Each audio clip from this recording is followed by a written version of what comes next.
వరకు దాదాపుగా 11 సంవత్సరాలైంది కేసు తీసుకుని.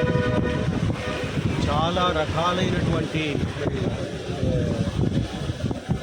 వ్యయ ప్రయాసాలు, అదే కాకుండా ఫాస్ట్ ట్రాక్ కోర్ట్ అంటే కర్నూలు నుంచి రావాలి, సచివాలయకు వెళ్ళాలి. అన్నీ కూడా మరి ఈరోజు ఒక మంచి తీర్పు వచ్చింది. న్యాయస్థానాలు ఉండబట్టే జరిగిపోతూ ఉంది, కానీ అది లేకపోతే మాత్రం చాలా ఇబ్బంది.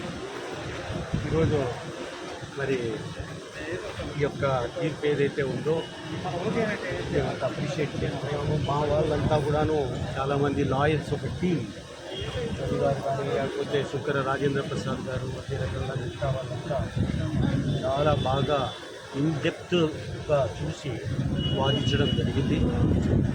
మంచి జరిగింది ఇది.